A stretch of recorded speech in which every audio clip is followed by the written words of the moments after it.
என கருமையானவர்களே, ஆண்டவராய் இயேசு கிறிஸ்துவின் இனிய நாமத்தில் மறுபடியும் என்னுடைய அன்பின் வாழ்த்துக்களை தெரிவிப்பதில் மகிழ்ச்சி அடைகிறேன். தேவனுக்கு காத்திருக்கிறவர்கள் ஒரு நாளும் வெட்கப்பட்டு போவதே இல்லை என்றே வேதம் சொல்லுகிறது. கர்த்தருக்கு காத்திருக்கிறவர்கள் புது பலன் அடைந்து கழுகுகளைப் போல சட்டைகளை அடித்து அவர்கள் உயர பறப்பார்கள். அவர் ஓடினாலும் இளைப்படையார்கள், நடந்தாலும் சோர்ந்து போவார்கள். தேவனுக்காக காத்திருக்கிறோம்.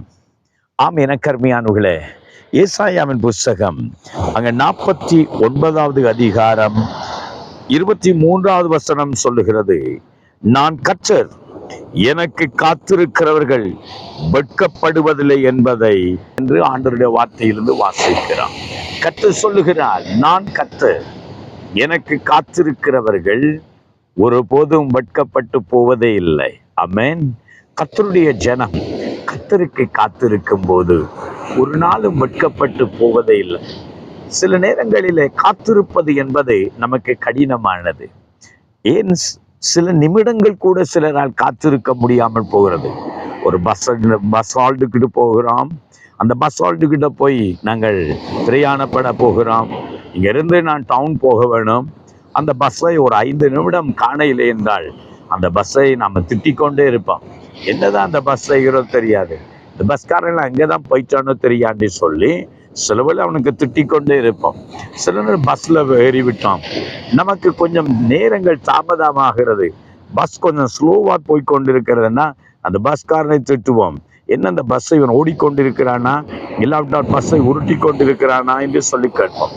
யாராவது வருவர் என்று சொன்னால் தருவன் என்று ஏதாவது சொல்லிக்கொண்டு அவங்க வர தாமதமானா அவனுக்கு விரோதமாக முறுமுறுக்க ஆரம்பிப்பான். ஏமாற்றிட்டான், இப்படிதான் இவன் எல்லாம் சொன்னா நேரத்துக்கு வரமாட்டான், செய்ய மாட்டான், நம்பிக்கை இல்லாதவன் அப்படின்னு சொல்லி நம்ம அவனை திட்ட ஆரம்பிப்போம், அவனை தூற்ற ஆரம்பிப்போம். ஆனால் கர்த்தருக்கு காத்திருப்பது என்பது நாம் இந்த வார்த்தையோடு ஒப்பிடும்போது சில வேளைகளில் நமக்கும் தாமதமாகும் போது நாம் திட்டுகிறோம், சிலவுல முறுமுறுக்கிறோம், சந்தேகப்படுறோம் இல்லையா? ஆனால் ஆபிரகாமை கவனித்து பாருங்கள். ஆண்டவர் அவனுக்கு வாக்குத்தத்தம் கொடுத்திருந்தார். ஆண்டவருடைய வாக்குத்தத்தத்தை நம்பி தன்னுடைய சொந்த ஜனத்தை, சொந்த தேசத்தை, இனத்தை விட்டு ஆண்டவரை பின்பற்றி போனான். 25 வருடங்கள் தேவனுடைய வாக்குத்தத்தத்துக்காய் காத்திருந்ததை பார்க்கிறோம். சாராளுடைய கற்பம் செத்து போனதையும் தன்னுடைய சரீரம் பலவீனமானதையும் ஆபிரகாம் பார்க்கவே இல்லை. தேவனுடைய வாக்குத்தத்தத்துக்காக காத்திருந்தான். தேவன் அவனுடைய தேவன் என்று சொல்வதில் அவனை தேவன் வெட்கப்படுத்தவில்லை. நான் கர்த்தர், என் ஜனம் எனக்கு காத்திருக்கிறவர்கள் ஒரு நாளும் வெட்கப்பட்டு போவதில்லை என்ற வாக்குத்தத்தம் ஆபிரகாமுடைய வாழ்க்கையில நிறைவேறினதை பார்க்கிறான். ஆம், என கருமையானவர்களே, இன்றைக்கு சில வேளைகளில் நீங்கள் காத்திருந்து சொந்து விட்டு என்று நினைக்கிறீர்களா? ஐயோ, இதுக்கு பின்னாகும் எனக்கு ஒரு நன்மை உண்டாகுமா, இதுக்கு பின்னாகும் ஒரு இன்பம் உண்டாகுமோ, இதுக்கு பின்னாகும் என் வாழ்க்கையில் ஒரு ஆசீர்வாதம் கிடைக்குமோ, இதுக்கு பிறகும் ஒரு அற்புதம் நடக்குமோ, இதுக்கு பிறகும் வாக்குத்தத்தமான வார்த்தைகள் நிறைவேறுமோ என்று சொல்லி நீங்கள் இன்றைக்கு கலக்கத்தோடு நிற்கலாம், இல்லாட்டி முறுமுறுப்போடு நிற்கலாம், சொந்து போய் நிற்கலாம். ஆனால் வேத வார்த்தையை நீங்கள் நம்புங்கள். கர்த்தருக்கு காத்திருக்கிற ஜனங்கள் ஒருபோதும் வெட்கப்பட்டு போவதே இல்லை. ஹல்லேலூயா.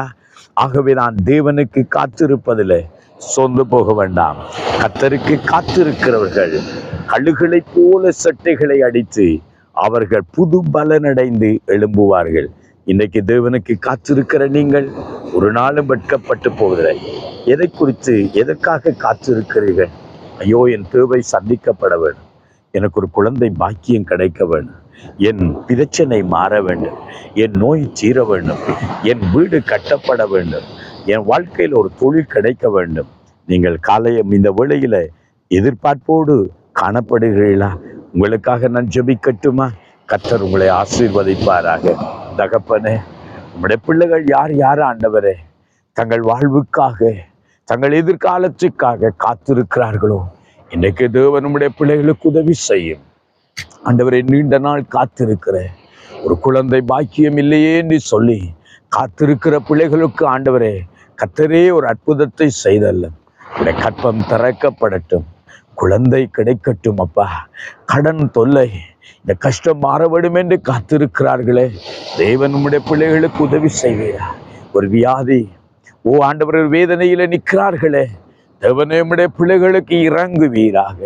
ஆண்டவரே, இந்த தேவை சந்திக்கப்பட வேண்டும், இந்த வீடு கட்டப்பட வேண்டும் என்று சொல்லி கலக்கத்தோடு நிற்கிற பிள்ளைகளுடைய வாழ்க்கையில ஒரு அற்புதத்தை செய்வீரார்.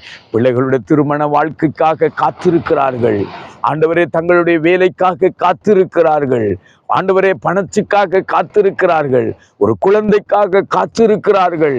தேவனே, உம்முடைய பிள்ளைகளுக்கு இறங்குவீராக, உதவி செய்யும். இயேசுவின் நாமத்தினாலே உடைய பிள்ளைகளை நாங்கள் ஆசீர்வதித்து ஜெபிக்கிறோம் நல்ல பிதாவே. ஆமென், ஆமென். கர்த்தர் நல்லவர், உங்களோடு கூட உங்களை ஆசீர்வதிப்பார். ஆமென், ஆமென்.